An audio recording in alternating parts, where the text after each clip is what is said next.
আসসালামু আলাইকুম রহমতুল্লাহ।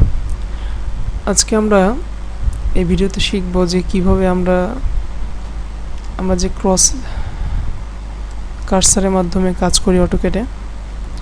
এই কার্সারটা কিভাবে আমরা ছোট বড় অথবা আমাদের কার্সারের ভিতরে যে পিক বক্স আছে সেটা কিভাবে ছোট বড় করতে পারি।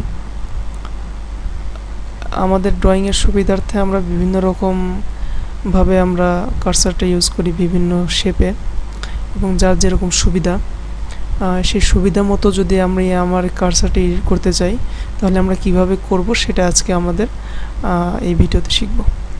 তো প্রথমে আমরা দেখতে পাচ্ছি যে আমাদের এখানে কার্সারটা আছে, যেটাতে আমি চাইবো যে এটাকে পুরো বড় করতে, অর্থাৎ কার্সারের যে দুই পাশে যে লাইন আছে, হরিজন্টাল ভার্টিক্যাল লাইনটা, এটা আমি পুরো উইন্ডো বরাবর করে নেব। এজন্য আমাদের প্রথমে অপশনে যেতে হবে, ওপি ইন্টার চাপলে আমাদের এখানে অপশনের যে চার্টটা আসবে, এখানে ডিসপ্লে লেখা আছে। ডিসপ্লে তে ক্লিক করলে আমাদের এখানে ক্রসহেয়ার সাইজ এখানে 18 দেওয়া আছে। তো আমি চাচ্ছি যে পুরোপুরি আমার উইন্ডো বরাবর আমার ক্রসহেয়ারের লাইনটা থাকবে, এজন্য আমি এটাকে 100 করে দেবো। এখন 100 করে অ্যাপ্লাই ওকে করব।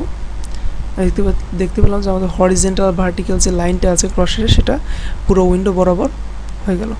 তো এখন যে যার সুবিধা মতো আমরা এটা এডিট করতে পারি 100%, 50%, 75%।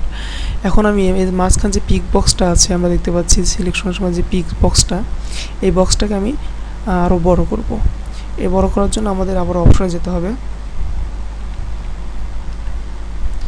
অপশনে যাওয়ার পরে সিলেকশন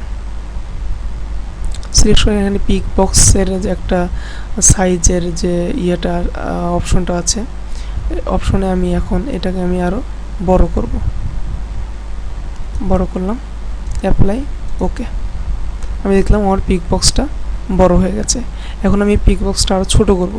সেক্ষেত্রে আবার আমি অপশন মেনুতে যাব।